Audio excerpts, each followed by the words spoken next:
Stop, you are hurting him. The hurt is already inside his leg. A 5-year-old girl in a red lace dress said that to a grown man holding a hose in the service yard of the most feared house in Boston. Then she knelt in the freezing water, took the cloth from his hand, and began washing blood off a dog that had not let a human being touch him in 14 months. Dante Castellani watched and forgot how to breathe. Subscribe, stay to the end, and tell me in the comments what city you are watching from so I can see how far this story has traveled. The handler's name was Bosco, and he had been recommended by 3 separate people who all used the same word about him, which was fearless. And Bosco had believed that word about himself right up until the moment the black dog put him against the wall of the service corridor and held him there without biting, which was somehow worse than biting because it meant the animal had made a choice. That was 11 minutes before the girl arrived. In those 11 minutes, Bosco had done what frightened men do when they are being watched by other men. He had gotten louder. He had gotten the chain out. He had gotten the hose because the water was the only thing on the property that the dog would not walk directly into. And Bosco had discovered that by accident and had immediately decided it was strategy.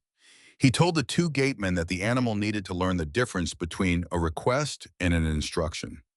The gatemen said nothing. One of them looked at his own boots for the entire 11 minutes and afterward could not explain to anybody why he had not stepped in. The dog's name was Argo. He was 11 years old. He weighed 150 pounds on a frame that had been built to carry it and no longer could because the left hind leg had been broken a long time ago and had healed the way bones heal when nobody sets them, which is to say crooked and shorter and angry. He had not allowed a human hand on that hip in 14 months. He had not allowed a leash on his neck in 9. He had one person in the world he obeyed, and that person was upstairs on a telephone call about a container ship. And by the time that person heard the noise from the courtyard and came down through the arch, the situation had already resolved itself in a way that nobody standing in that yard would ever fully recover from. Because a 5-year-old had walked into the middle of it. She had come from the direction of the servants' entrance, where her mother had left her for exactly 4 minutes with a coloring book and 1 clear instruction, and she was wearing a red lace dress that was too thin for the weather and a black bow that her mother tied into her curls every morning at 7 and retied at noon because Ivy Novak could not stay tidy for more than 5 hours in a row. She had walked past 2 armed men. Neither of them stopped her. Afterward, they would each privately admit that they had not stopped her because they had not believed in the moment that they were watching something real. She did not run. Children who run are afraid. Ivy walked the way a person walks into a room where somebody has been rude, which was in fact more or less what she believed was happening. "Stop," she said. "You are hurting him." Bosco turned with the hose still in his hand and got as far as 1 syllable. She was already past him. She sat down in the standing water 3 feet from a dog that had put a grown man against a wall, and she looked at the leg and she said the thing that would be repeated in that house for years afterward, in the same low voice people use for things they cannot explain. "The hurt is already inside his leg. You cannot wash it out." Then she took the cloth off the rim of the basin, the gray one the groundskeepers used for tools, and she wrung it out with both fists, the way she had watched her mother wring out cloths 1,000 times, and she pressed it against Argo's shoulder, where the fur was matted dark and stuck flat. The growl in the dog's chest did not stop. It changed pitch. Everybody in the yard heard it change, and nobody could have told you what the change meant, except that it was no longer the sound of an animal deciding. Elise Novak came through the servant's door at a dead run with her hands still wet, and she saw her daughter sitting in the water 3 feet from the animal, and her entire body locked. She did not scream. This was the first thing about Elise Novak that Dante Castellani would remember properly later, when he had reason to go back through that morning frame by frame in his own head. Every other person in that courtyard had either frozen or made noise.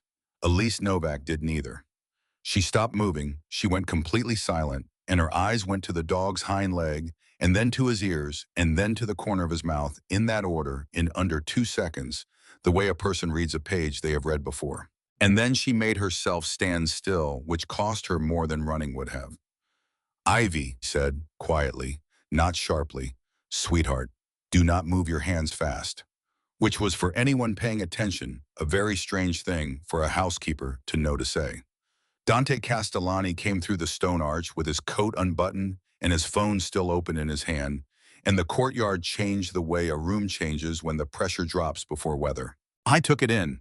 The chain on the ground, the hose, the handler with the torn sleeve and the color of paper in his face, his dog standing in 6 inches of ice water, with his weight thrown onto 3 legs and blood in his coat, and a small girl in a red dress sitting in front of him, wiping him down like he was a chair she had been asked to clean.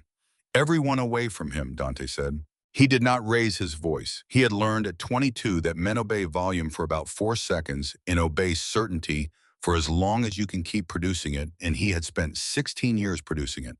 Every man in the yard moved back. The gate men lowered their hands. The groundskeeper, who had been holding a rake, finally set it down. Elise Novak did not move back because her daughter was still sitting on the ground. Dante took one step forward, just one, and then he stopped because he had seen this stance in his dog perhaps a dozen times in 10 years. And he knew what usually came next, and because in the same half second, he understood something that made his stomach turn over. If he moved toward Argo right now, Argo would move toward him, and the child was in between. So the most feared man on the Boston waterfront stood absolutely still in his own courtyard, with his hands open at his sides, and did nothing and watched. Ivy wiped once along the shoulder. Then again, she did not look up at any of them. She was talking, and she was not talking to any adult present. "You are cold," she told the dog. "The loud man is gone now. It is only us." Argo's growl broke in the middle. The dog's nostrils moved. He was smelling soap on the cloth and milk on the child's breath, and underneath both a thing that his entire body had been organized around detecting for 11 years, which was fear. And he could not find it. There was fear everywhere in that courtyard. It was coming off 8 adults in waves. There was none of it coming off the small, warm shape sitting directly in front of him. His front paws slid forward on the wet stone. His chest came down. And then the enormous head, the head that had put a professional against the wall 11 minutes earlier, came down last and settled into the lap of a 5-year-old girl in a red lace dress and stayed there. Elise Novak put both hands over her mouth. Behind her, somebody in the kitchen doorway said a word in Italian that was half a curse and half a prayer. Dante did not move for a long moment. Then he said the dog's name low, the way you test ice. "Argo." The ear moved. The head did not. "Argo, come." The dog closed his eyes. Something in Dante Castellani's chest turned over a second time, and it was not anger, and it took him most of the rest of the day to understand what it actually was. For 10 years, one word from him had been enough to move that animal across a room, across a garden, across a burning floor. He had never once had to ask twice. He had never wanted to be a man who had to ask twice. He had built an entire life on the arithmetic that if you are certain enough, and if the certainty is expensive enough to argue with, then nothing has to be asked twice. This morning his dog had chosen a door he could not see and had walked through it. Ivy adjusted the cloth on the shoulder. She patted the ear flat with her palm, twice the way you settle a blanket. Then she looked up finally and found the tallest person in the courtyard, and she frowned at him because in her assessment he was standing much too far away to be useful. "He needs a dry one," she said. "That one is wet now." Dante Castellani looked at the child, and then he lifted one hand and without turning his head, signaled his men to put their weapons all the way down. Maretum. By 9 in the morning, the whole house had a version of it. The kitchen had one. The garage had one. The 2 men on the east gate, who ordinarily discussed nothing except weather and the previous night's fight card, had one. And they kept arriving at the same sentence from different directions. The little one sat down in the water. The little one put her hand on his ear. The little one told the boss to bring a dry cloth, and the boss went and got one. That last part was true, and it was the part that spread fastest, and it was the part that Renzo Vitale spent most of the afternoon quietly making people stop saying out loud. In the small apartment off the east wing, Elise Novak sat on the edge of her daughter's bed and did not turn on the lamp because she was afraid of what her own face would look like in the light. She had been in this house 3 weeks. 3 weeks and 2 days. She had gotten the position because the advertisement had said the words that no other advertisement had said, which were lodging included, child permitted, and she had answered it from a phone in the back of a laundromat in Somerville, and she had not learned whose house it was until she was already standing at the gate for the interview, at which point she had stood there for a full 90 seconds doing arithmetic about a savings account with $411 in it. She had walked in 3 weeks. She had done nothing wrong in 3 weeks. She had kept her head down and her opinions swallowed and her daughter out of every room that mattered. And this morning, her daughter had walked into the most important room in the entire property and sat down in it. Ivy, she said, look at mommy. The girl looked at her over the top of the blanket. You are not going into the big garden anymore. Not tomorrow, not the day after. Do you understand what mommy is telling you? Why? Because that dog is not a toy. That dog belongs to Mr. Castellani, and Mr. Castellani is a very serious man, and if he becomes unhappy with us, we do not stay here. Do you know what that means, sweetheart? It means we go, and there is nowhere for us to go. Ivy considered this with the total seriousness of a child who has understood every word and none of the weight. He does not have a name here, she said. Elise stopped. What? Nobody says his name. They say the dog. The dog. They say it like he is a chair. She pulled the blanket up to her chin. Things that have a name do not get thrown away. So he needs somebody to say it. Elise Novak sat in the dark with her hands in her lap for a long time after that. She had been a forensic veterinary technician for 6 years.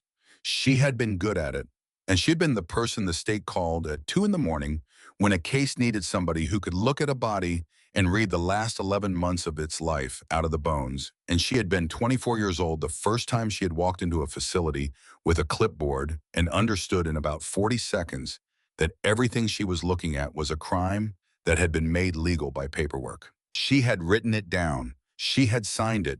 She had given it to the people whose job it was to receive it. And 18 months later, she had no license, no reference, no colleague who returned a call and a hearing transcript with her name on it that would come up on any search anybody ever ran. And she had learned the specific lesson that the system teaches people like her, which is that the machine does not punish you for being wrong. It punishes you for being correct on the record. So she had known on her 4th day in this house exactly what was wrong with that dog's leg. She had watched him cross the gravel from the greenhouse, and she had seen the shortened stride and the way the hip dropped and the compensating throw of the shoulder, and she had read the whole thing off him like a page. Old fracture, femur, never reduced, never set healed with the ends offset. Secondary arthritis, probably severe, probably years old. Constant pain. The kind of constant that an animal stops signaling because signaling never worked and converts instead into a policy that all hands are the enemy. She had known that on her 4th day, and she had not said one word about it to anybody for 19 days because saying true things out loud had already taken everything she owned once. That was the thing about Elise Novak that nobody in the house knew yet. She was not a quiet woman. She was a woman who had been made quiet on purpose by professionals.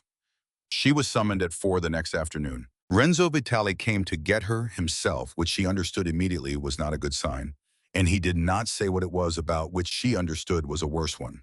She untied her apron with hands that would not do what she asked them to, and she followed him up the back stairs and down the long corridor, and she spent every step of it composing the sentence she would need at the end of it, which was some version of, please, she is 5, she did not understand, give me until Sunday. She had $411.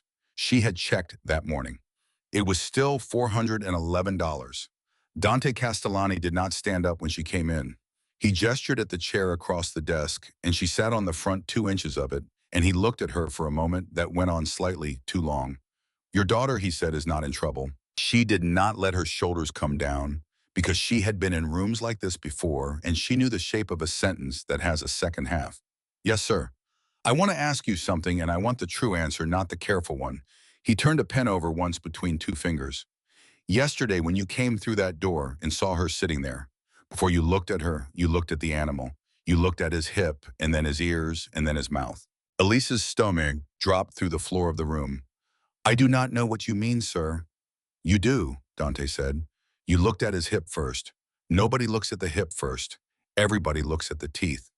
She said nothing, and Dante Castellani opened the drawer on his right and took out a file that was not thick and laid it on the desk facing her and did not push it toward her, which was somehow the most frightening thing he could have done with it.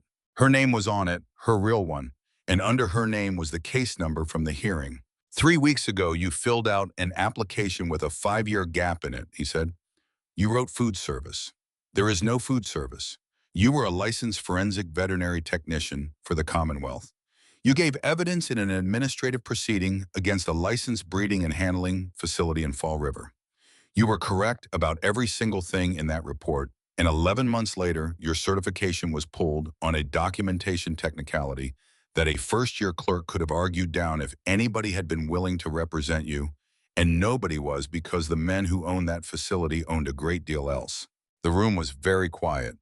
You knew, Elise said. Her voice came out strange. Before you hired me, you knew. I know who comes through my gate. That is not a threat. That is the job. He closed the file.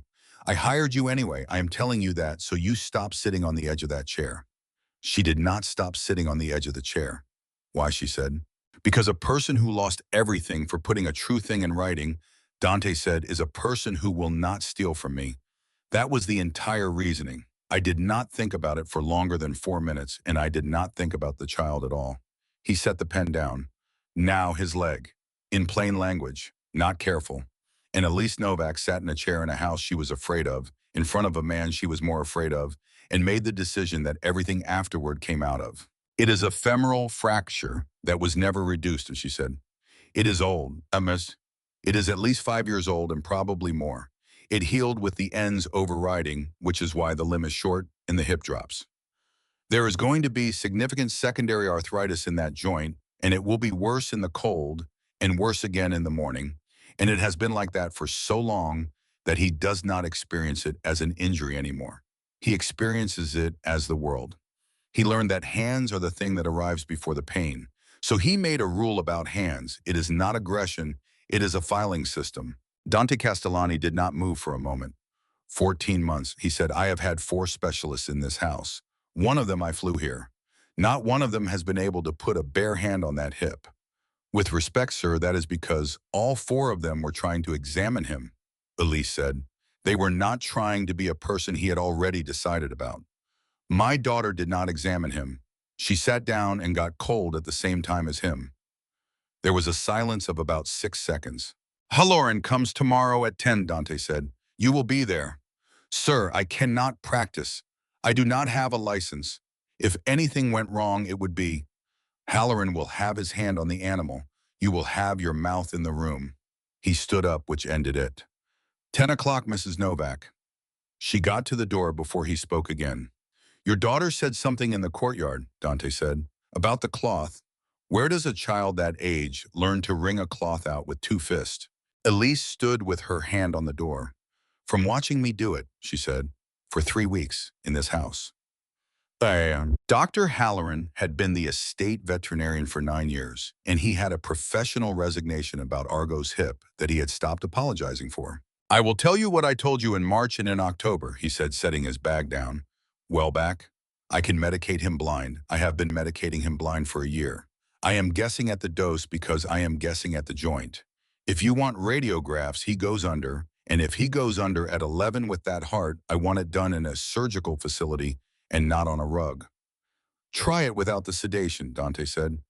Mr. Castellani, last time I know what happened last time. And then Ivy Novak walked into the middle of it with a coloring book under her arm and said to nobody in particular, is this the doctor? The room did the thing that rooms had begun doing around her. Elise crouched. Baby, listen to me carefully. The doctor needs to touch Argo's sore leg. Argo is not gonna like it. If you want to go back to the apartment instead, that is completely all right and nobody will be upset with you. Ivy thought about it. He will like it if I tell him, she said. She put the coloring book down. She sat on the floor about 3 feet from the dog, and she patted the boards next to her, and Halloran, a man with 26 years of practice and a mortgage and a professional insurance policy, looked at his employer and got down on the floor next to a 5-year-old because she had indicated a spot. Argo's lip came up. No, Ivy said, and she reached over without looking and took the veterinarian's hand in hers and held it up so the dog could see the whole arrangement. He is a doctor. He fixes Uchis. This is my hand and this is his hand. It is the same hand now. Elise Novak, standing against the far wall with her arms crossed so tightly her fingers had gone white, heard her daughter say that and had to look at the ceiling for a second. Put the bag behind you, she said quietly. Doctor, the bag. He has an association with the bag. Halloran slid it back without turning around. Now go slow enough to be boring, Elise said. If you get to something and he tenses, do not lift your hand off. Lifting off tells him he was right to tense. Stay where you are and stop moving and let him get bored of you. And talk. Do not go silent. Silence means the next thing is going to happen fast. Halloran glanced at her once. Then he did exactly what she said. It took 19 minutes. Ivy sat through all 19 with her palm flat between the dog's ears, humming a tune that did not resolve, occasionally issuing rulings. Not that fast. He does not like when you are behind his head. You can do the top part. Again, he liked the top part. At minute 12, Halloran's fingers found the joint, and Argo's entire body went rigid, 150 pounds of stone, and every adult in the room stopped breathing except Elise, who said, quite calmly, do not move. Stay exactly there. Ivy, tell him. You are all right, Ivy said. Nobody is going anywhere. The rigidity went out of the dog in a slow shudder. Halloran got his palm around the whole Malunion and held it there, and closed his eyes and read it with his fingers like a blind man reading a name. When he sat back on his heels, he did not speak for a while, and when he did, his voice was not steady. There is a step in the bone, he said. You can feel the edge of it. That is not a subtle finding. That is a thing I could have told you in 90 seconds in any single one of the last 14 months. He looked up at Dante. He has been in pain every day since before you owned him. Every day. And the only reason we know it today is that a child sat down on the floor. He said the next part to Ivy, and he said it seriously the way you thank a colleague. Thank you, that was very well done. You are welcome, Ivy said gravely and went back to her coloring book. Elise Novak walked out into the corridor and stood against the wall with her hand over her eyes for about 40 seconds, and she could not have told anybody whether it was relief or grief or the specific pain of doing the work again after 2 years of not being allowed to, and honestly, it was all three. Dante Castellani found her there. You knew that on your 4th day, he said. It was not a question. Yes. Why did you not say it? And Elise Novak, who had spent 19 days being extremely careful, looked at him and stopped. Because the last time I told the truth about an animal, she said. I lost my license, my income, my apartment, my references, and my entire profession. And I was told by a lawyer I could not afford that I had nobody to blame but myself for putting it in writing. My husband died 14 months after that. So no, sir, I did not walk into the house of the most dangerous man in Boston in my 3rd week and volunteer a medical opinion about his dog. Dante looked at her for a long moment. Understood, he said. That was all. He did not apologize, and she did not want him to, and both of them understood, walking away in opposite directions, that something in the arrangement between them had just changed its shape. Halloran came back on the Thursday with a portable radiography unit because Ivy had made a 2nd exam possible and a 3rd one probable, and because he had spent 2 nights not sleeping about the sentence he had said out loud on that floor. They did it in the sunroom with the dog awake and the child's hand on his skull and a lead apron over Elise's back, and it took 4 hours to get 11 usable plates. At 6 that evening, Halloran laid them out on the light box in the small office off the kitchen and started at the hip, which was as bad as his fingers had promised a healed break, with the shaft displaced almost a full width and a joint that had been grinding itself down for years. Elise stood at his shoulder with her arms folded and read them with him, and it was the first time in 2 years and 4 months that anybody had asked her to read anything. They went through the hip, they went through the spine, they went through the shoulder, which had its own smaller history that neither of them commented on. And then Halloran put up the lateral of the neck because he had shot it out of habit, and Elise Novak stopped talking in the middle of a sentence. Doctor, she said, go back.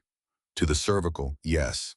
There was a small, bright object under the skin at the base of the neck, on the left, where every microchip in North America is placed, and it showed up on the plate as a perfect little white capsule, entirely unremarkable. Except there were 2 of them.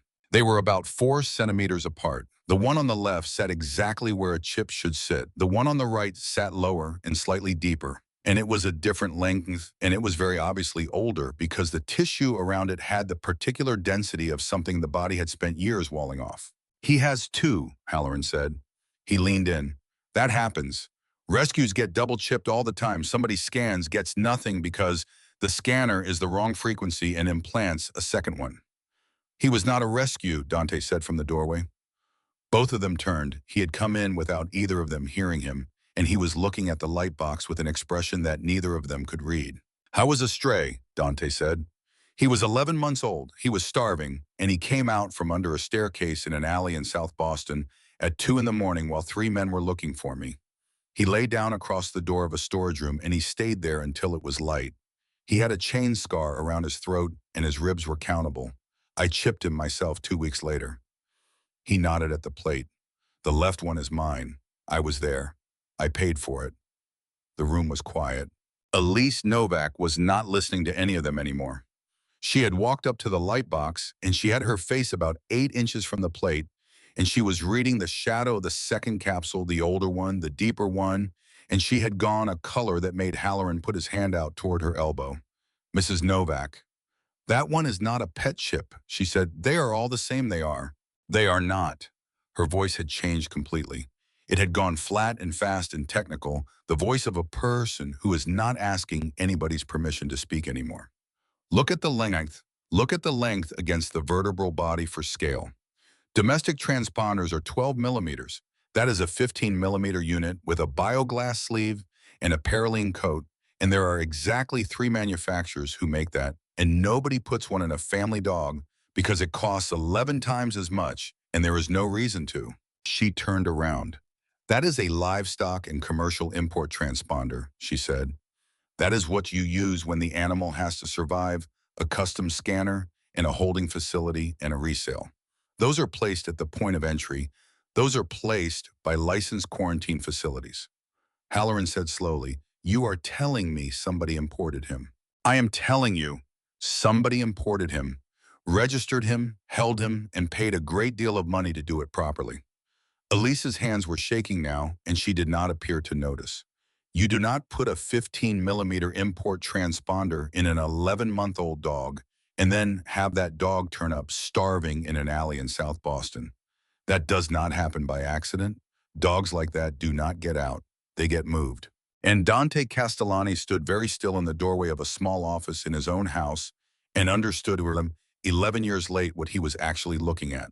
I had spent a decade telling himself a story about the single most loyal creature he had ever known. The story was that on the worst night of his life, when he was 27 years old and bleeding into his own coat with 3 men walking the alley behind him, a starving stray had come out from under a staircase and chosen him for no reason at all.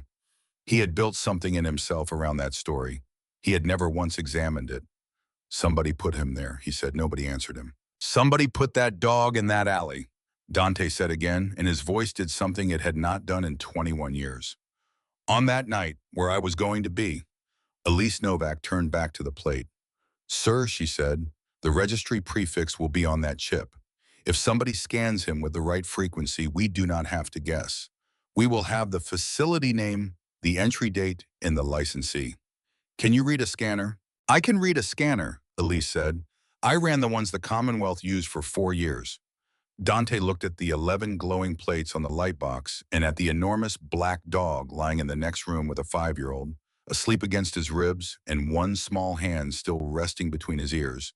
And he made a decision that he would think about again in a concrete building on the North Shore at 4 o'clock in the morning, some weeks later when everything had already gone wrong. Get one, he said, tonight. The scanner came at 11:40 that night in a plastic case, and it came from a veterinary supply distributor in Quincy, whose owner had been woken up by a phone call he had not been able to say no to, and Elise Novak charged it on the kitchen counter of the servant's apartment while her daughter slept 11 feet away. She did not scan the dog that night. She sat at the small table with the unit in front of her and did not touch it, and at 1 in the morning she was still sitting there, and what she was doing was arithmetic. If she scanned that chip and it came back to a facility, then she would know something.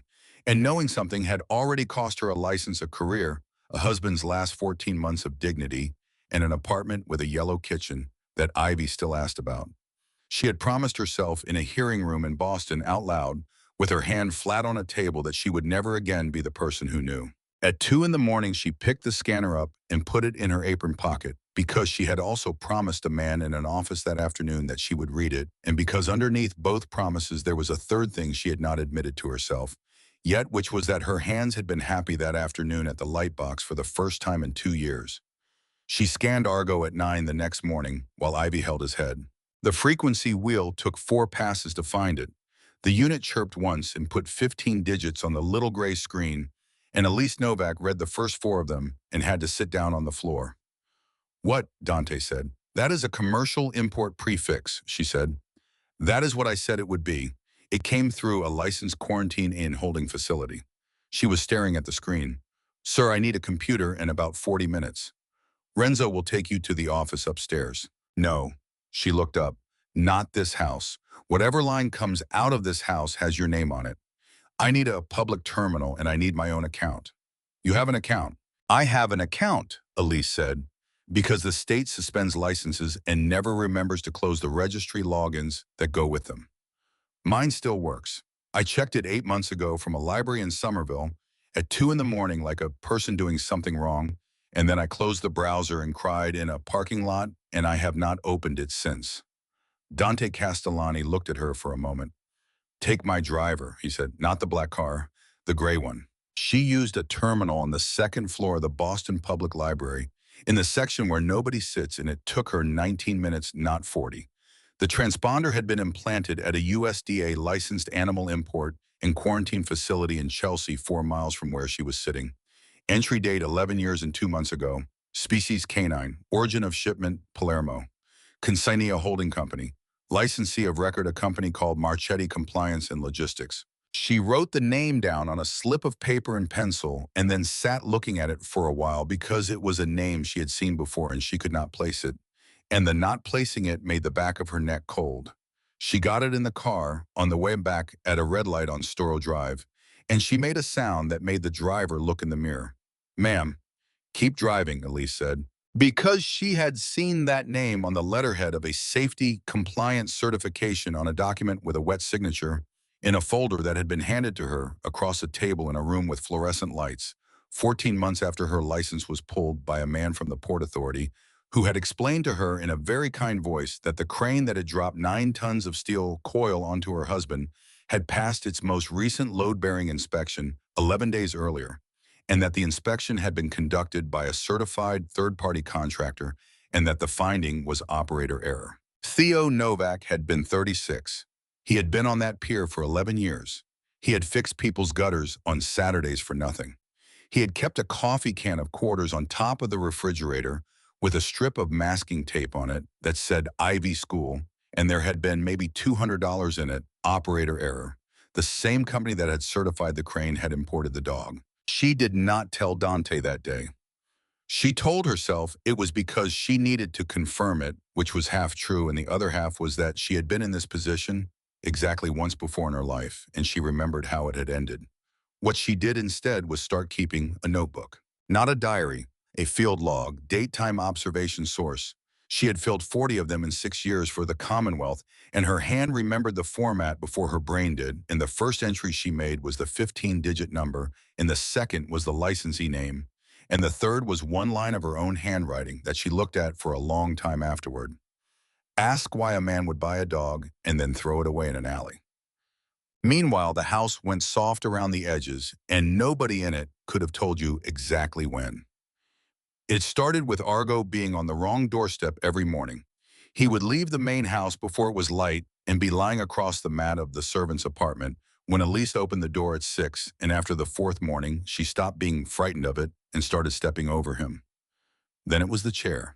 Dante came down the stone path on the 8th evening because Argo had refused to come back again, and Renzo had refused to be the man who asked twice. And when he got there, Elise had already put a second chair at the small kitchen table and a cup beside it, and then after standing still for a second, a saucer under the cup.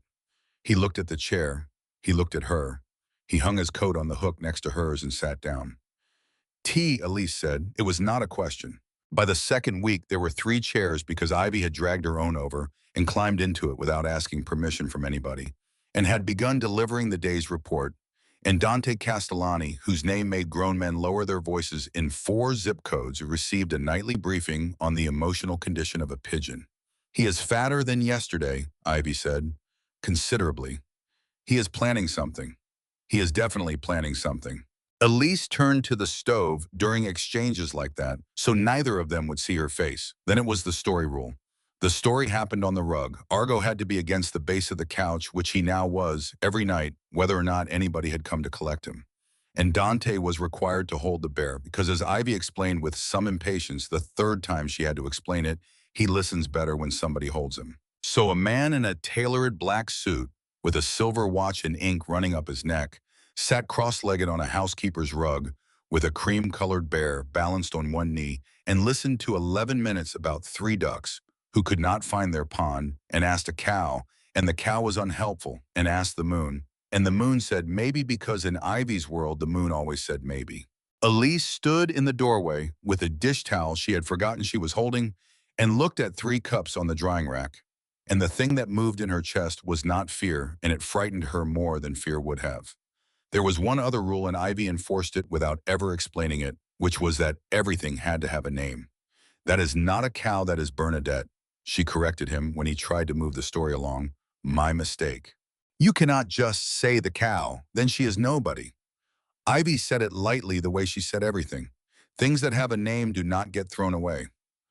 Dante did not answer that. He went home up the stone path in the cold, and he stood in his study for a while without turning the lamp on.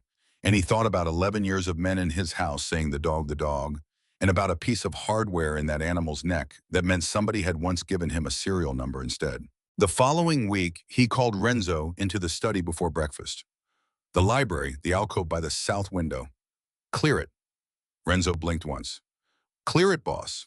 A low table, two small chairs, a shelf at the right height. Picture books, the good ones, ask an actual librarian. A wooden box of crayons and paper, nothing that looks expensive. Renzo wrote it down. And Renzo, Dante did not look up. It did not come from me. The household ordered it. If the mother asks, you do not know. If the mother asks, Renzo repeated, you do not know.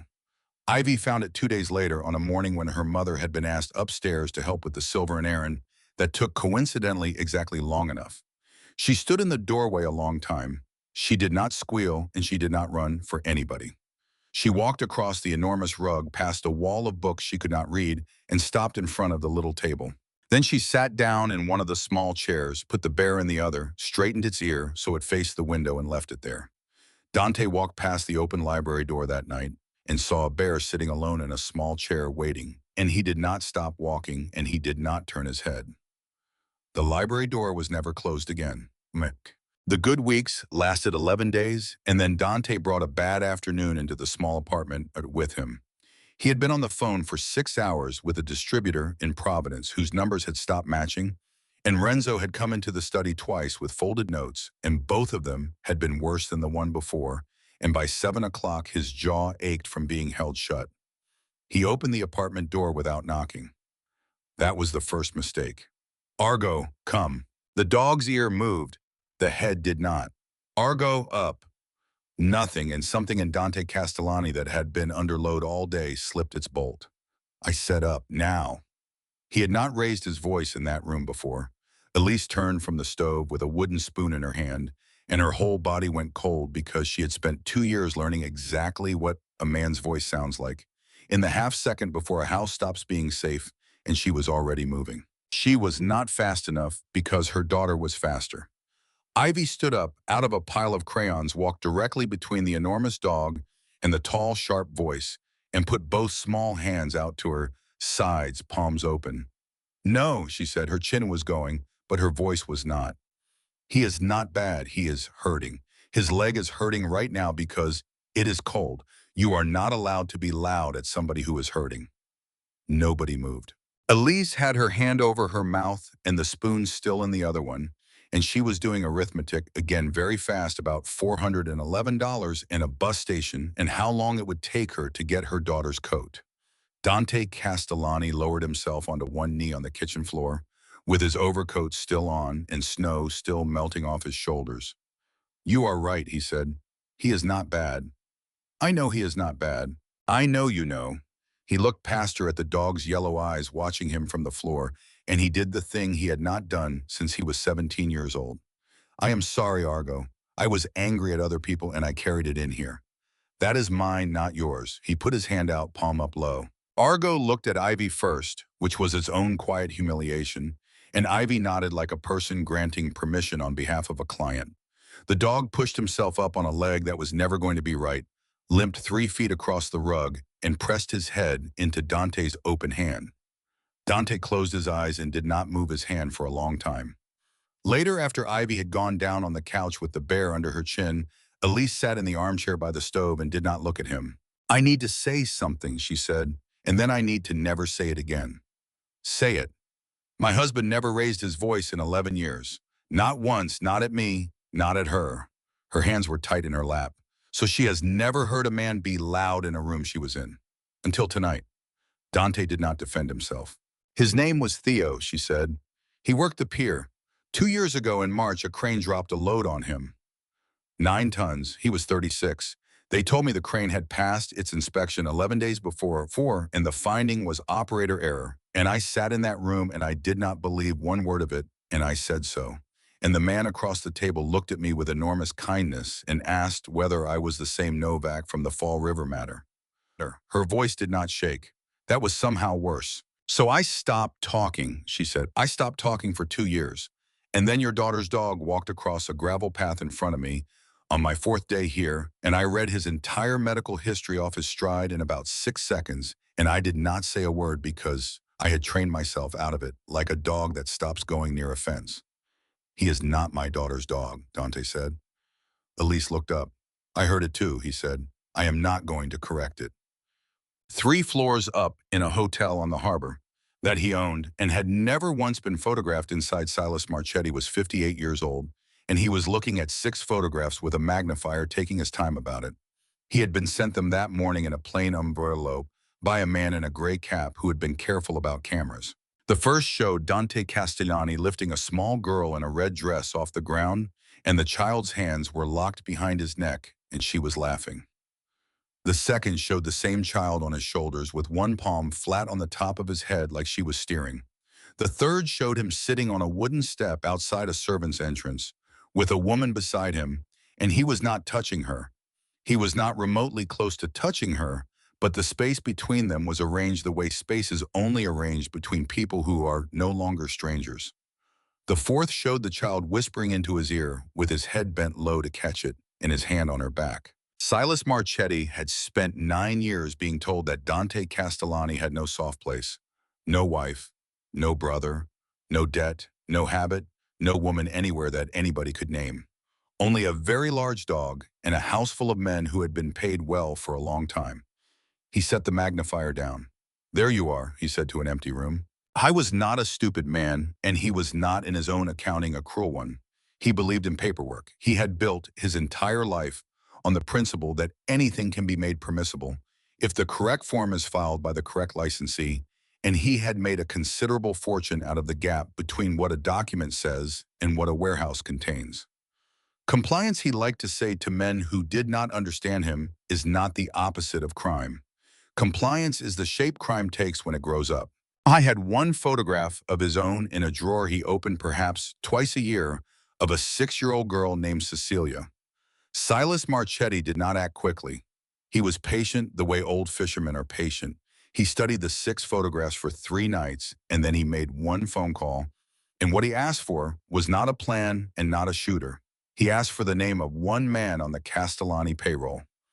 The name that came back was Toby Kerr. Toby was 31. He had been on the security detail for 5 years. He had taken a round in the shoulder in a warehouse outside Providence that had been meant for Renzo Vitale, and he still had the scar and the ache on cold mornings, and everybody in the house called him family and meant it. What Silas Marchetti's researcher found was not a debt. It was a sealed juvenile file out of Lowell, and a second file that was not sealed from when Toby was 19, and a woman's name and a date and a photograph of a headstone. Nobody in the Castellani house knew about the second file. Nobody. Toby had spent 12 years building a person on top of it. The first meeting was in the back room of a bakery on the north side where the ovens ran all day and the ventilator made recording impossible. The man in the gray cap did not threaten anybody. He put a leather folder on the flour-dusted table and slid it across and let Toby read it. Toby did not touch the folder. His hands were flat on the table on either side of it. "I don't sell out the man who took me in," he said. "We are not asking you to sell out the man." "Then what?" "We are asking you," the man in the gray cap said gently, "to be somewhere else for 90 seconds. Toby Kerr went home that night and did not sleep, and in the days after he began to notice things about himself he had never had occasion to notice. That his hand shook slightly when he passed the servant's apartment on his rounds, that he could not hold Renzo's eyes at shift change, and that Argo, who had known him for 5 years, who had ridden in Toby's own car to an emergency clinic at midnight once, with a lacerated paw wrapped in Toby's own shirt, now lifted his head off the kitchen tiles and produced a low, deliberate sound every single time Toby came through that door. The first time it happened, the cook laughed at him about his cologne. The second time, Toby laughed too. It was a thin laugh. The third time, he did not laugh, and he started going around through the west corridor instead, and that was the detail that ended up killing the whole thing, because Renzo Vitali noticed a man changing his route. Elise confirmed it on a Tuesday. She had gone back to the library terminal 3 times by then, and she had built the thing the way she used to build them, slowly with sources cross-referenced, nothing assumed. Marchetti Compliance and Logistics held a USDA import license for the Chelsea quarantine facility. It also held a third-party certification contract with the Port of Boston for load-bearing equipment inspection awarded 11 years ago and renewed twice without competitive bid. She printed nothing at the library. She wrote it in pencil. Then she sat in the small apartment that night with the notebook closed under her hands for 40 minutes because bringing this to Dante Castellani meant something she had not let herself look at directly. It meant she was no longer a housekeeper who had noticed something. It meant she was choosing on purpose, with her eyes open, to put a true thing in writing inside the house of a man whose entire business was making true things disappear. She went up at 10. "I need to show you something, and I need you to let me finish before you say anything," she said, "because if you interrupt me, I am going to lose my nerve." Dante closed the ledger. "Go." She put the notebook on his desk and turned it around and went through it in order. The chip, the prefix, the facility, the date, the licensee, and then the second page. That same company, she said, certified the crane. He did not move. "The one that killed my husband. Same licensee, same signature block. The inspection 11 days prior. Marchetti Compliance and Logistics." Her voice finally went just slightly on the last word. 11 years ago, they imported a dog into Chelsea. 2 years ago, they signed a piece of paper that said a crane on Pier 9 was safe. Both of those things are on file with the Commonwealth right now, and anybody could have looked at them at any time, and nobody ever did because there was never any reason to put them in the same room. The silence in the study went on long enough that she started to be afraid of it. "Sir," she said, "say something." Dante Castellani got up and walked to the window and stood there with his back to her. "I know that name," he said. "You know it. I have known it for 9 years." He turned around and his face was not the face he used in that house. "Silas Marchetti has held paper on my waterfront since before my father died. He is not a rival. He has bought a family. He is a licensee. He has never once been in a room with me. He sends people who send people." He came back to the desk. 4 years ago, I had a man look into whether Marchetti's inspection contracts were clean, because the numbers on Pier 9 did not make sense to me either. Do you understand what I am telling you? No. My man came back and told me it was nothing. And I accepted that Mrs. Novak, because looking any further would have cost me a working relationship and about $2 million a year. He put one hand flat on the notebook. "That was 2 years before a crane on Pier 9 dropped 9 tons onto your husband." Elise Novak stood absolutely still. "You are telling me you had it," she said. "You had it and you put it down." "Yes." "Say the rest of it." "There is no rest of it," Dante said. "I had it and I put it down, and your husband is dead, and I am not going to arrange those two facts into a sentence that makes me feel better.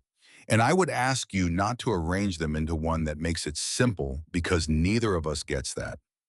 She had to sit down. She had spent 2 years constructing a very clean architecture in her head, in which she was on one side of a line, and every man who had ever signed a form was on the other. And it had taken this man about 40 seconds to walk into the middle of her architecture and put his own name in it voluntarily when he did not have to, when she would never have found it. "Why would you tell me that?" she said. "Because you are going to keep working on it," Dante said. "And you would have found it in a week, and then you would have looked at me across that little table with the 3 chairs and wondered how long I had known. I would rather you hate me tonight with the facts than trust me for a week without them." Elise pressed her hands over her eyes. "I do not hate you," she said, which surprised both of them. Two things happened in the following 6 days, and neither of them was noticed in time. The first was that Renzo Vitale, who had been quietly watching a man change his walking route, pulled the West Corridor door logs and found that Toby Kerr had badged through that corridor 41 times in 9 days after having used it 4 times in the previous 4 months. He did not tell anybody yet. He wanted one more thing. The second was that Elise Novak went into the estate's veterinary supply cabinet on the Friday to draw Argo's anti-inflammatory and found the controlled log short. She read it twice. Then she got the physical inventory down and counted it by hand, which nobody had done in a year. And she stood in that small room with a clipboard and felt every hair on her arm stand up. 2 vials of a compounded alpha-2 agonist sedative were signed out, not a common one, not something Halloran carried for routine use.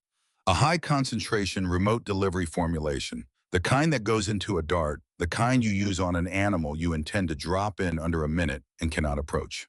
The signature was Halloran's, and it was not Halloran's handwriting, and Elise knew that because she had been standing next to the man watching him write in that log 4 days earlier. She got Renzo in the corridor. "I need you to listen to me, and I need you to not tell me I am being dramatic," she said. "Somebody has taken 2 vials of a remote sedative out of this house and forged the vet's initials to do it, and the dose in one of those vials is calculated for an animal that weighs more than that dog does." Renzo Vitale looked at her for exactly 2 seconds. Then he said very quietly, "West Corridor." "What?" "Nothing." He was already walking.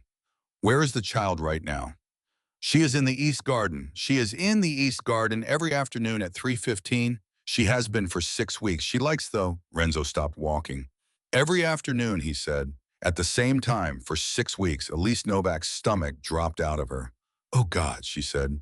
It was 3:11. The address came at 4 minutes past 4 in the morning, and it was a decommissioned fish packing plant on the North Shore, and Dante Castellani read it off the screen and handed the phone to Renzo without a word, because it confirmed everything the housekeeper had said in his study 8 hours earlier. 2 buildings, 2 hands, a concrete floor for the man, and a licensed facility for the child. They split at the interchange. Elise Novak got out of Dante's car and into Renzo's, and she did it without any ceremony at all, and the only thing she said before the door closed was not to him. "Do not sign anything you cannot live with." "I have already signed everything I cannot live with," Dante said. "That was the point of tonight." Then he drove north with a dog on the low bench behind him and a small brown shoe on the passenger seat, and for the first time in 21 years, he did not feel the particular pressure against his ribs that he had assumed was just what a chest felt like. Silas Marchetti was standing in the middle of that concrete floor with 6 men along the wall behind him and his hands folded in front of him, like a man waiting to be introduced at a luncheon. He was not armed. He had never in his life carried anything. "You came alone," he said. "I confess I did not expect it." "You said alone. Men say a great many things when a child is involved." Silas gestured at a folding table. "The documents. Take your time. I want you to read them. It is important to me that you read them." Dante read them. 3 instruments drafted properly, a real attorney's hand in the language. The port route. The North Terminal lease. A third page that had not been discussed on the phone, a letter of intent granting Marchetti compliance priority access to 2 of the oldest Castellani banking channels for 12 months. He read all 3. He signed all 3. He set the pen down flat. "Now bring her out," he said. "She is not here." Dante did not move. "You did not think that she would be," Silas said. "You are not a stupid man. She is somewhere safe and she is asleep, and a woman I employ has been sitting outside the door since 10 o'clock because I do not put children alone in rooms. When these documents are in my attorney's hands, which will be at approximately 9 this morning, she will be driven to your gate. That is the whole arrangement. I told you I do not break paper." "Say the address." "No." "Say it." Dante's voice did not rise. "You have everything. You have the route, you have the terminal, you have my banking. I have a piece of ink on a table. Say the address." And you would drive there, and there would be men, and somebody would fire, and a 5-year-old would be in that building. Silas Marchetti shook his head slowly.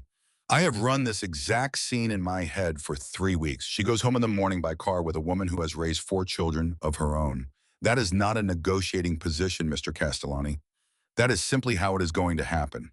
And then he did something that nobody in that building expected. He walked forward, put his hand on the table and leaned on it, and for a moment he was just an old man at 4 in the morning.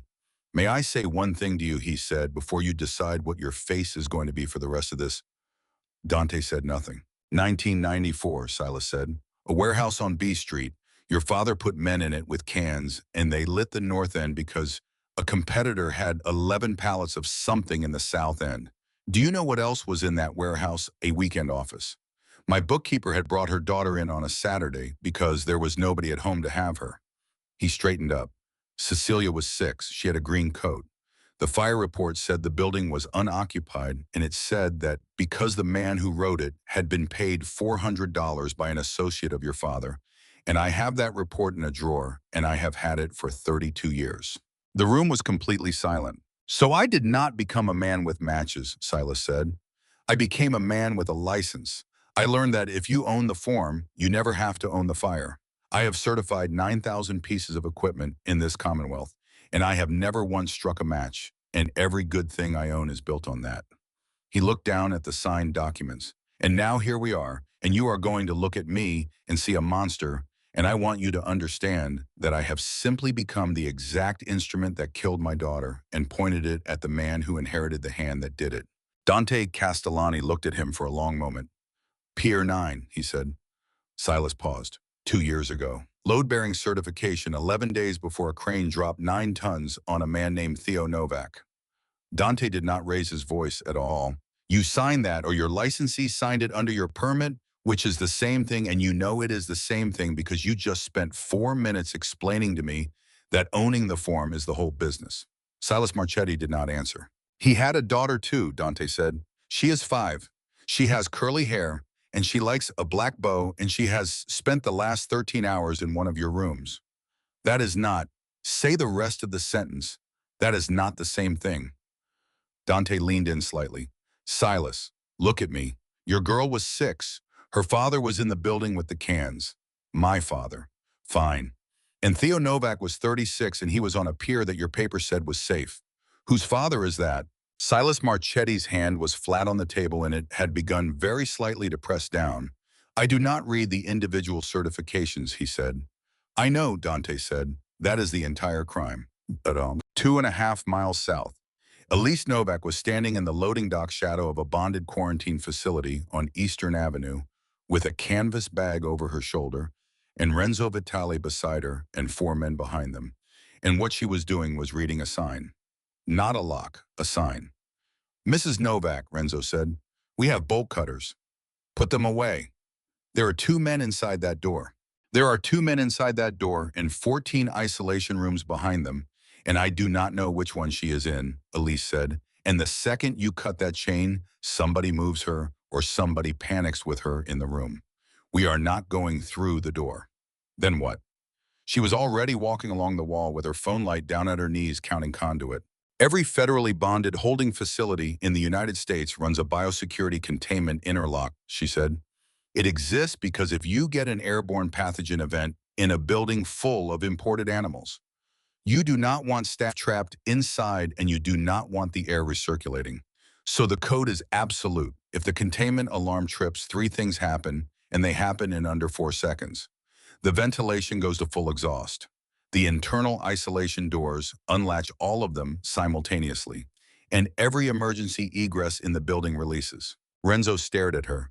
You are telling me the building has a button that opens itself. I am telling you the building has a button that the federal government put there, and that Silas Marchetti has never thought about it once in his life. Elise said, because he has spent 40 years learning what forms do, and he has never learned what buildings do. She found the panel. It was mounted exactly where the code says it has to be mounted in the receiving corridor at 48 inches, and there was an inspection tag hanging off it, and she turned the tag over with 2 fingers and made a sound. What? Renzo said. It has not been tested in 3 years. Is that bad? It is a federal violation, and it is the 11th one I have logged in this parking lot, Elise said.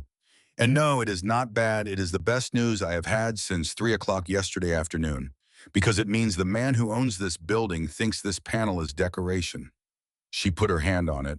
Then she stopped, and Renzo watched a woman have an entire argument with herself in about 4 seconds. When this goes, she said, the interior doors unlatch, and the alarm is going to be extremely loud, and my daughter has been in a locked room for 14 hours, and she is going to be terrified. That is what I am about to do to her. I want you to know I know that. Mrs. Novak. And every animal in this building is going to be terrified too, and some of them will hurt themselves, and I am doing it anyway. Her jaw was tight. That is the part they never tell you. There is no version where you get her out clean. She hit the panel. The plant on the North Shore heard it happen on a radio. One of Silas Marchetti's men had a handset on his belt, tuned to the facility channel, because that is what careful people do. And the channel came alive with a containment tone and a voice shouting about the isolation wing, and every man along that wall turned to look at their employer at the same time. Silas Marchetti's face went through something. That is Chelsea, he said. Yes, Dante said. You said you came alone. I did come alone. Dante did not move his hands from the table. Her mother went to get her. I do not command that woman. Nobody commands that woman. She worked out which building you were using from the lot number on a dart that you had one of your men shoot into my dog, and she did it in 20 minutes on a clipboard, and then she stood in my study and told me she was going to the FBI whether I liked it or not. You are lying. Silas, think for 1 second. Dante's voice was almost gentle. If I had sent men into that building at 4 in the morning with a child inside, would they have set off the fire alarm first? And Silas Marchetti understood all at once what had actually happened to him, and it was not an attack. It was an inspection. The sound in that building was the worst thing Elise Novak had ever walked into, and she had walked into a great many. 14 isolation doors came off their latches at the same instant. The exhaust went to full. Every animal in that wing started at once, and somewhere behind her a man was shouting into a phone, and she went down that corridor screaming her daughter's name into a noise that was designed to be louder than screaming. Ivy, Novak, room 3, room 5, room 8. Renzo took 2 men off her at the corridor junction, and she did not look back to see how. Room 9, Ivy, and then at room 11 under a containment siren and 40 animals. Elise Novak heard the only sound in the world she had been built to hear. Mommy. She got the door with both hands, and it came open because the government had said it had to. Her daughter was standing in the middle of that room in a red lace dress with the black bow gone out of her hair, in one shoe, and she had her hands over her ears and she was screaming, and Elise Novak went down onto her knees on that floor, and everything she had been holding together for 14 hours came apart at once. I have you. Mommy has you. Mommy is here. I am here. I am here. Ivy hit her chest so hard it knocked her back onto her heels. I said your name, Ivy sobbed into her. I said your name so they would know you had one. I said your name and Argo's name and Dante's name. I said all of them. I said them the whole time so nobody could throw us away. Elise Novak put her hand over her own mouth. Then she picked her daughter up and she went out of that building past 11 open doors, and every one of them had an animal in it, and she counted them without meaning to because that is what she was. And there were 43 animals in a facility bonded for 26. And she filed that away in the part of her brain that had never once stopped working. Silas Marchetti's men were leaving. They went the way men go when the arithmetic changes not running, just no longer standing where they had been 1 and then 2 and then 4, and Silas did not turn around to watch it happen. Sit down, Dante said. I would prefer to stand. Sit down, Silas. She is out. It is over. There is nothing left in this room for either of us except one conversation. And Silas Marchetti, 58 years old, sat down on a folding chair on a concrete floor at 5 in the morning. Those documents, Dante said, are going to a federal prosecutor at 9 o'clock this morning along with everything else. They are valid instruments. I did not coerce them. You kidnapped a child. There is no recording of this conversation, and there are no witnesses who will speak, Silas said, and he was not bluffing. He was simply reporting. You have 3 signed documents that a court will find perfectly clean, and you have a housekeeper's theory about a dart. I have your quarantine facility, Dante said. Silas went still. You have my what? 43 animals in a wing bonded for 26. An untested containment panel with a 3-year-old inspection tag. 14 isolation rooms and no logs on 11 of them. Dante counted it off without any pleasure at all. And a woman inside that building right now who spent 6 years as a forensic technician for the Commonwealth and who has been writing everything down in pencil since the moment she walked in. She did not go there to rescue her daughter Silas. She went there to rescue her daughter and take an inventory, and she did both, and you cannot make either of them go away because the second one is on a federal license with your name on it. Silas Marchetti sat very straight in a folding chair. 11 years ago, you put a 15-millimeter import transponder in a Cane Corso in Chelsea, Dante said. Why? I do not know what you, Palermo consignment, 11 months old. Why? And Silas Marchetti laughed, and it was a terrible sound because it was genuinely surprised. That was not for you, he said. You think everything is about you. That was inventory. We moved 40-50 animals a year through that wing for buyers who did not want a paper trail on either end, and about a third of them were unsellable and went out the back, and I did not know their names. Mr. Castellani, I did not know one single one of their names. He walked into an alley in South Boston on the worst night of my life. Then he walked, Silas said. That is all. He walked out of a hole in a fence, and he kept walking for however long it took him, and he ended up under a staircase. There was no plan. Nobody chose you.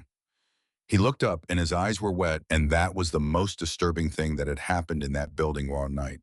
That is what I have been trying to tell you since I sat down. There is no design. My daughter was in a building on a Saturday. Your dog was in an alley. A crane came apart over a man's head. Nobody chose anybody. We just keep filing the paperwork afterward and calling it a reason. Besides, Renzo Vitale's call came through at 5:19, and Dante Castellani answered it standing up. Boss, we have her. Say it again. We have her. She is unhurt. She is on her mother. She has not let go of her. She is talking. She is asking for the dog. Renzo's voice cracked in the middle of it, and he did not bother to hide it. Boss, she is fine. She is fine. Dante Castellani put one hand flat on the table and put his head down for about 3 seconds, and 6 men who had spent 11 years under him would have paid money not to see it. Then he picked up the small brown shoe and walked out of that building without another word to the man in the folding chair. The two cars met at a closed gas station on Route 1A because none of them could stand to wait until the estate. Elise got the back door open, and Ivy came out of it running, and Dante Castellani went down on one knee on wet asphalt and caught a 5-year-old at full speed, and it knocked him back onto his heel. I have you, he said into her hair. I have you, sweetheart, I have you. You came. Of course I came. I told them your name, Ivy said. I told them all of it.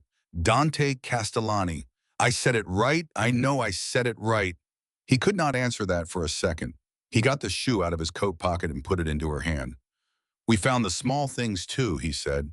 And then the low bench door of the black car came open from the inside because a 150-pound animal had shouldered it, and Argo came out onto the asphalt on 3 legs. Ivy Novak made a sound that none of them ever forgot. She went down on her knees in front of him, and she put both arms around his enormous neck, and she said his name over and over into his fur, and the dog stood there and took it with his eyes half closed, and Halloran standing 11 feet away, with a bag he had not opened, said quietly to nobody, he should not be able to do that. They were there 4 minutes. That was the thing Renzo could never get past afterward. 4 minutes. If they had left at 5:41 instead of 5:45, none of the rest would have happened, and he thought about that at 3 in the morning for years, because a gray sedan came off the ramp. It was not Silas Marchetti's car, and it was not on Silas Marchetti's instruction, and the federal indictment would later establish that beyond argument, and it never mattered to a single person standing in that lot. It was one of the 6 men from the wall.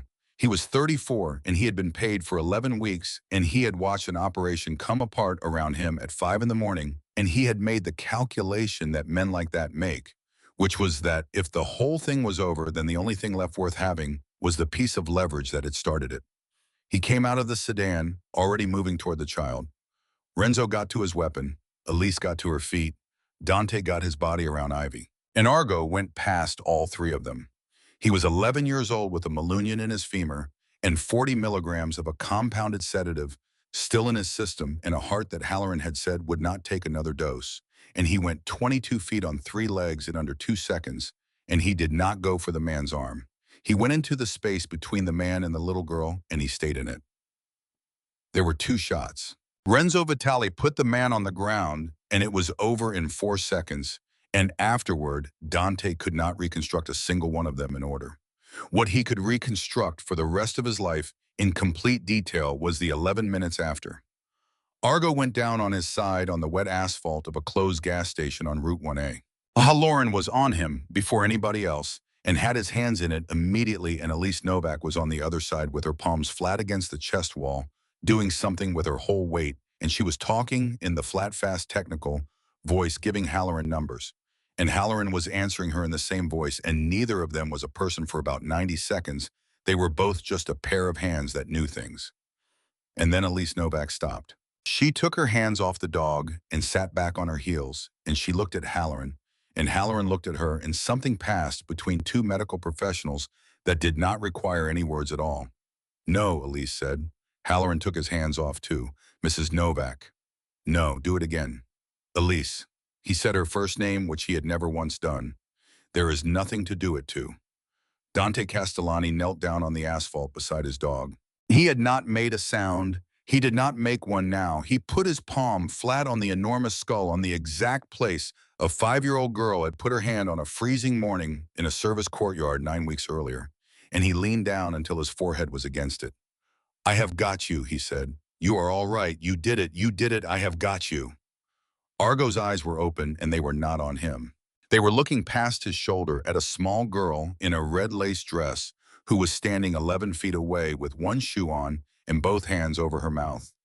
Ivy Novak walked forward. Nobody stopped her. Her mother did not stop her, which was the single hardest thing Elise Novak ever did in her life. And she did it in about 1 second, with her hand already halfway up. Ivy knelt down in the middle of all of them and put her palm flat between the dog's ears. "You are all right," she said. "Nobody is going anywhere." Argo let out one long breath, and then the enormous chest that had held a burning doorway opened for a bleeding 27-year-old in South Boston and stood in front of 3 men in a garden and gone 22 feet on 3 legs at 5 in the morning stopped moving. Ivy did not scream, not. She kept her hand exactly where it was, and she leaned down very close to his ear, and Elise Novak heard what her daughter said, and so did Dante Castellani, and neither of them ever repeated it to anyone. "Argo," Ivy said, "that is your name. I am going to keep saying it, so nobody can throw you away."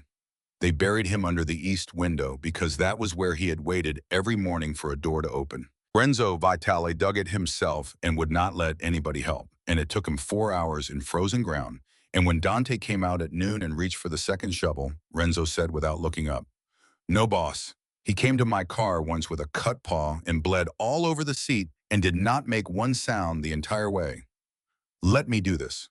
So Dante Castellani stood there in a coat for 4 hours and did nothing, which was the harder job. Ivy Novak did not speak for 11 days. Not to her mother, not to Dante, not to Halloran, not to anybody. She ate. She slept badly. She let herself be dressed. She carried the bear everywhere, and she did not put it down at all, not in the bath, not at the table. And on the 4th day, Elise found her sitting on the floor of the library alcove with the crayon box unopened in front of her. Just sitting, and the sound Elise made in that doorway brought Renzo up the stairs at a run. On the 6th day, Elise took her to a child trauma specialist in Brookline because she was a woman who knew exactly what happens to people who are told to be strong and left alone with it. The specialist said the silence was normal and not to force it, and Elise said thank you, and then sat in the car in the parking garage for 20 minutes with her hands on the wheel because normal was not a word that helped anybody. On the 11th day, Ivy came into the kitchen and said, "Mommy." Elise dropped a cup. It broke. "Yes, yes, baby. Mommy is here." "Is Argo under the window still there, or did they take him somewhere else?" "He is still there. He is exactly where we put him." Ivy thought about that for a long moment. "Okay," she said, and got a crayon out of the tin and sat down, and that was it. That was the whole thing, and Elise Novak had to go into the pantry and stand in the dark for a while. The federal part took 11 months and was nothing like the movies. There was no raid on a mansion. There was a woman in a cardigan sitting in a conference room on Sudbury Street on a Tuesday morning with 2 assistant U.S. attorneys, an FBI special agent, and an inspector from USDA APHIS who had driven up from Connecticut, and there was a canvas bag on the table, and there was a pencil notebook. Mrs. Novak, the lead prosecutor said, before you start, your name is going to come up. You lost a license in an administrative proceeding in 2018. Defense counsel is going to put that in front of a jury inside of the first 10 minutes, and they are going to make it look like you have a grudge and a history of being wrong. Elise Novak did not blink. I was not wrong in 2018, she said.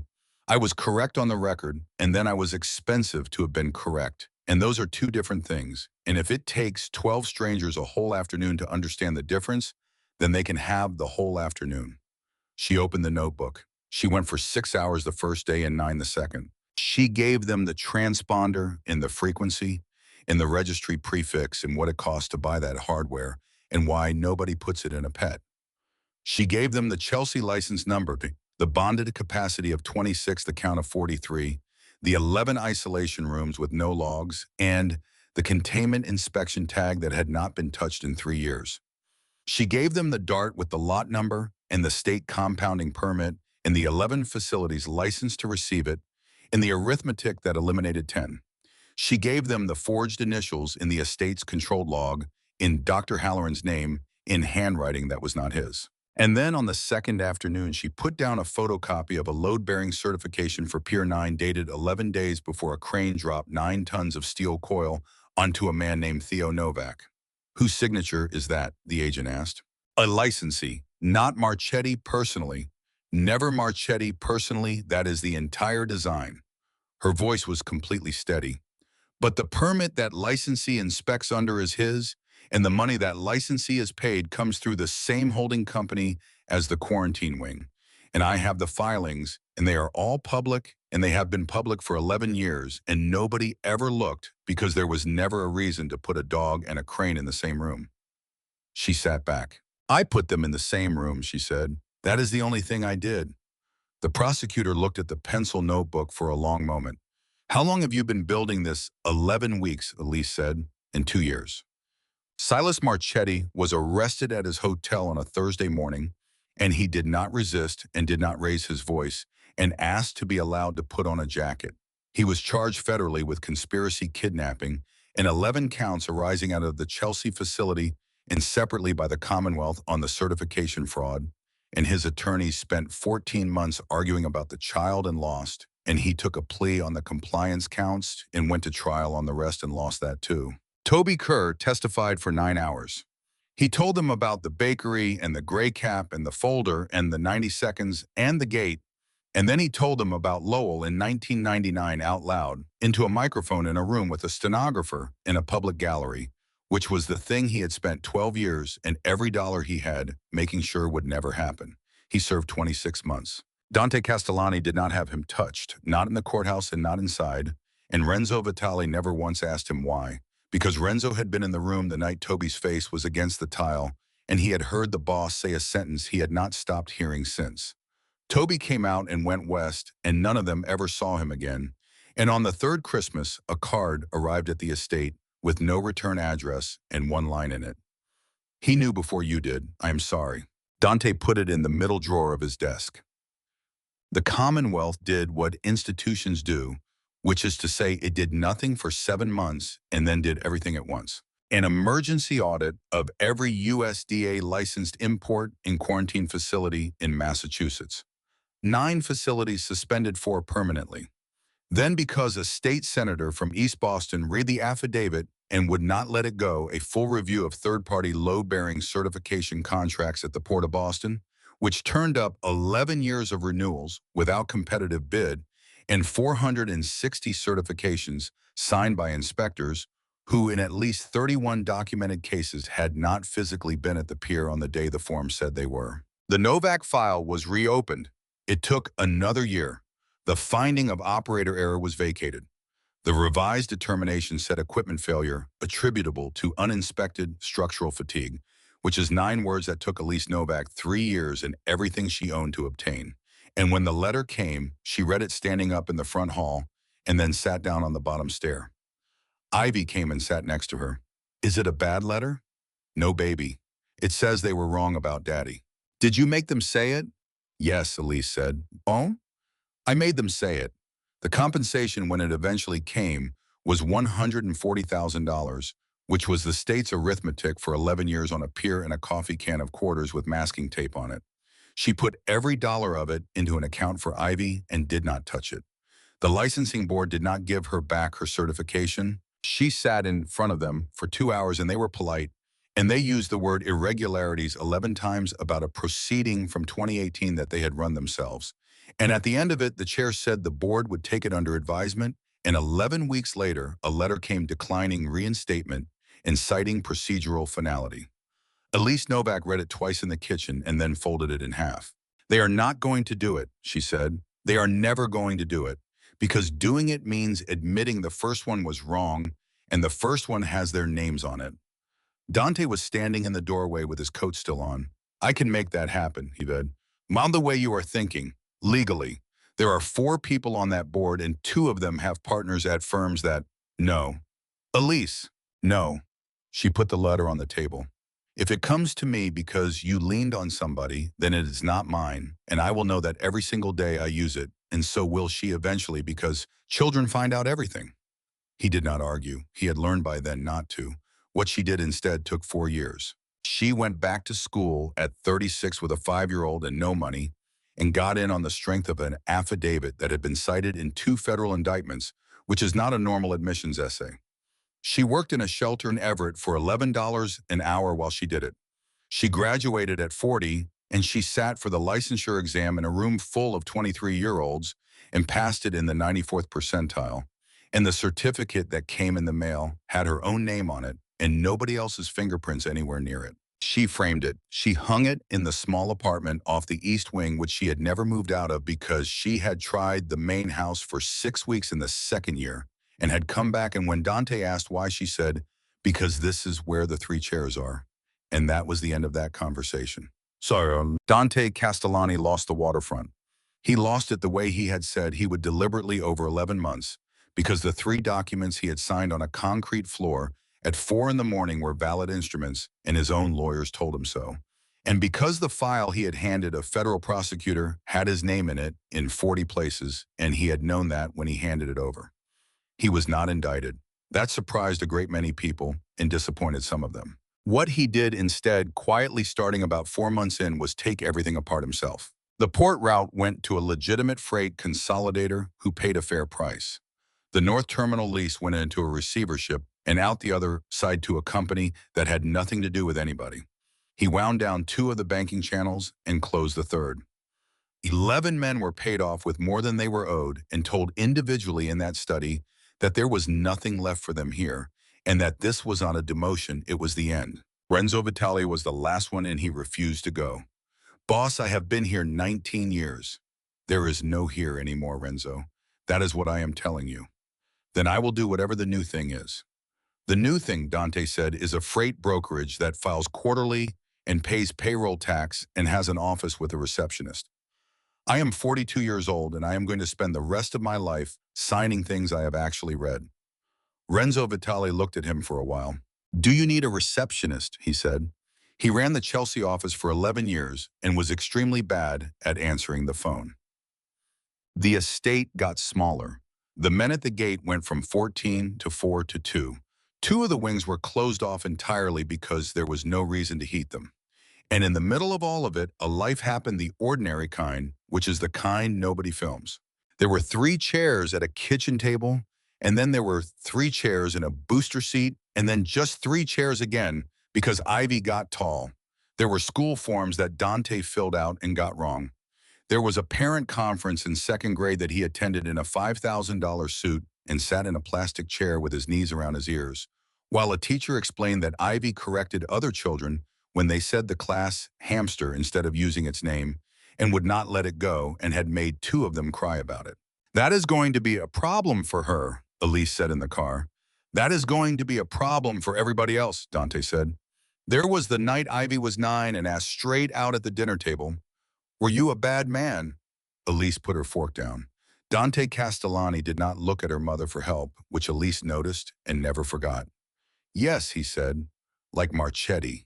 Not exactly like him, but I do not think the people I hurt would find the difference very interesting. He put his own fork down. I moved things that were not supposed to be moved for a long time, and men who worked for me hurt people, and some of that was on my instruction.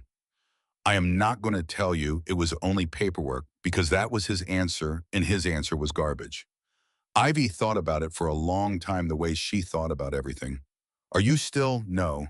Why did you stop? And Dante Castellani, who had rehearsed a number of things for this conversation over 4 years, none of which he used, said, because you told a room full of men who took you that my name was Dante Castellani, and I decided I did not want that to be the name of the man I actually was. Ivy nodded and ate her dinner. At the door that night, Elise said, you could have softened it. She would have found out I softened it, Dante said. Children find out everything. Told me that. Boom. The dog came 4 years after. It was Ivy's idea and she was not asked, and she did not ask. She was 9 and she went with her mother on a Saturday to the Everett shelter where Elise worked, and she walked the whole length of it twice and stopped at a run at the end with a rangy brindle mix in it, 3 years old, seized out of a Marchetti-affiliated facility during the audit and never claimed, and who had been in that shelter for 11 months because nobody wanted a dog that flinched. Him. Baby, he does not like hands.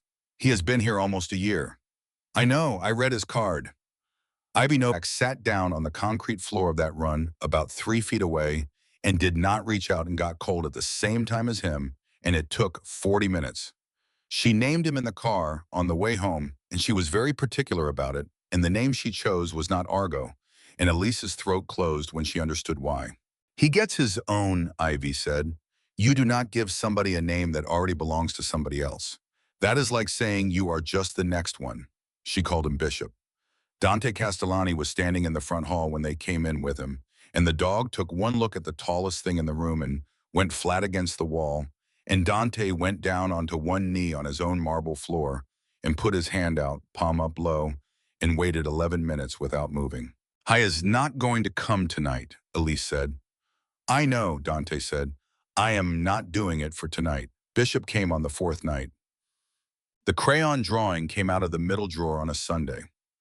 Dante had gone up to get the deed transfer for the North Terminal, and he opened the drawer where the shipping ledger had been in the coded contracts, in the sealed letter naming a successor to a thing that no longer existed.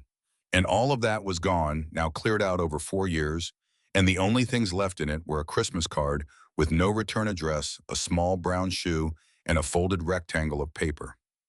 He unfolded it. 4 figures holding hands under a yellow sun with a face on it. A tall one in a long black shape, a large black dog with 2 triangle ears, a small one in a red dress, and a 4th figure that he had never asked about off to the left that had been there since the beginning. He took it downstairs. Ivy, come here a minute. Who is this one on the end? Ivy was 13 by then. She looked at it and made the face that 13-year-olds make. Mom, I know, but I never asked, and you drew it before she and I had ever had a real conversation. So how did you know to put 4? Ivy Novak shrugged with one shoulder. Because there were 4 of us, she said like he was slow. There were 4 of us the first day.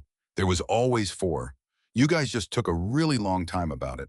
He pinned it on the wall behind his desk the same afternoon in the open where anybody who ever walked into that room would see it, and it hung there for the rest of his life and outlived him by a considerable margin.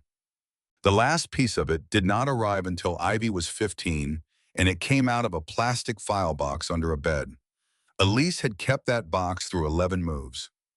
It held everything from the 6 years before the field logs, the case notebooks, the copies of reports she was no longer supposed to have, and she had not opened it since 2018 because she had built an entire personality out of not opening it. She opened it because Ivy was doing a school project on regulatory failure and had asked, and because Elise had promised herself she would stop being a person who kept boxes shut. They went through them on the kitchen floor. Field log 12 was Fall River. Elise had not read it in 17 years, and reading her own handwriting at 24 was like listening to a recording of a stranger who happened to have her voice. Mom, what is this one? Facility intake. That was the second visit. That is when I still thought writing it down was going to be enough.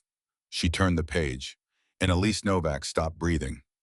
Halfway down a page dated in October of 2008 was a column of scanned transponder numbers, 14 of them in her own hand from an unlicensed transfer wing, at a Fall River holding operation that she had walked into with a clipboard at 24 years old and had never been able to get anybody to do anything about. The 11th number down was 15 digits. She knew it.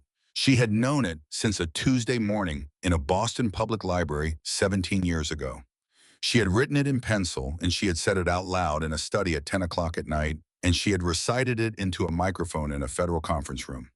Elise Novak put the notebook down on the kitchen floor and put both hands over her face. "Mom, give me a second. Mom, what is it?" And she had to say it out loud to believe it, so she said it out loud. "I scanned him," she said. "I scanned Argo in 2008. He was 7 months old. I was 24 and I had a clipboard and I went through that wing and I scanned 14 animals and he was the 11th one." Ivy sat down very slowly on the floor.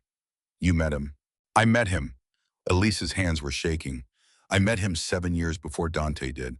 I logged his number and I wrote unsellable condition, poor, and I filed it, and I filed it, and nothing happened, and nothing happened, and nothing happened." She got to the end of the page and then she got to the margin. There was one more line in her own hand in pencil that she had absolutely no memory of writing and that she had never once thought about again in 17 years. And it said, "Cage 11 open on departure." Elise Novak sat on her kitchen floor at 41 years old and understood what she had done at 24. She had gone through that wing knowing that every single one of those animals was going to be dead within a month. And she had walked out at the end of it, and on her way past Cage 11, she had put her hand out and unlatched it, and she had not written a report about that part because there was no form for it. That was in the file. That specific line, Cage 11 open on departure, was in the record that went to the board in 2018. And it was the documentation irregularity, and it was the technicality, and it was the reason a licensing board in the Commonwealth of Massachusetts took away the career of a 26-year-old woman.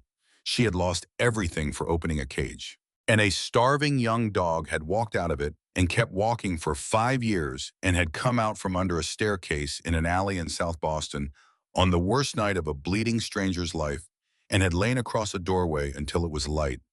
"Mom," Ivy said. "Mom, that means—" "I know what it means." The first day, in the courtyard, everybody said he chose me because I was not scared. Ivy was crying now and she did not seem to have noticed. "Mom, he did not smell a kid. He smelled you. You were 3 weeks in that house. Your soap was on that cloth. It was your soap." Elise Novak could not speak at all. She sat on the floor and thought about a black dog lying in 6 inches of freezing water, letting a 5-year-old wash the blood out of his coat, and about 11 years of a man in a study believing that an animal had chosen him out of the dark for no reason, and about a man in a folding chair at 5 in the morning saying there is no design, nobody chose anybody. He had been wrong. He had been so completely wrong. She took the notebook up to the study and put it on the desk in front of Dante Castellani and made him read the 11th line and then the margin, and she watched a 47-year-old man work it out in about 9 seconds, and then she watched him put his hand over his mouth. "You opened the cage," he said. "I opened the cage. You opened the cage, and it cost you your license and your career, and they wrote it down as a paperwork error." His voice was not steady. "Elise, do you understand what you are telling me? He was in that alley because of you. I am alive because a 24-year-old woman in Fall River put her hand out on the way past a cage and did not write it down." "He was in that alley," Elise said, "because I could not save any of the other 13. I do not care about the other 13. "I do," she said. "I have cared about them every day for 17 years, and that is the entire reason any of the rest of it happened." Dante Castellani stood up and walked around the desk. He had never once in 17 years under that roof put a hand on her without being invited, and he did not now. He stopped in front of her. "I want to ask you something, and I have wanted to ask it since Ivy was 5, he said, "and I have not asked because you had one thing left that was entirely yours, which was the right to leave." "I know. You know? Yeah. I have known since the 2nd year." Elise Novak looked up at him. "Ask," he asked. She said yes on a Tuesday in a kitchen with a broken cup still in the bin, and the wedding was 11 people in the East Garden in October, and Renzo Vitale cried harder than anybody and denied it for the rest of his life. Ivy Novak stood next to her mother in a red dress because she was 17 and she had picked it on purpose, and she did not explain it to anybody who had not been in that courtyard. Ivy sat for her own licensure exam at 26. She did not do the same thing her mother did. She went further into the regulatory side, into the part of the work that consists of reading 400 pages of a facility's paperwork and finding the 11 seconds where a building tells the truth about itself. And she was very good at it in a way that made people uncomfortable. And the reason she was good at it was that she had learned at 5 years old that the difference between a thing and a name is the difference between something you can throw away and something you cannot. She kept two things on her desk in the office on Sudbury Street. One was a photograph of an enormous black dog on a folded blanket with one yellow eye half open. The other was a small brown shoe.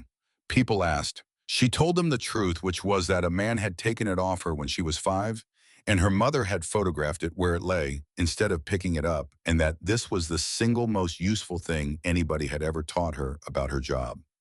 Argo is still under the east window. There is a flat stone there with one word cut into it and no dates because Ivy Novak was 5 years old when she chose what it would say, and she was extremely clear about it, and nobody in that family ever tried to add anything. It says Argo. That is the whole of it. That is a name, and a name is the one thing in this world that nobody can throw away.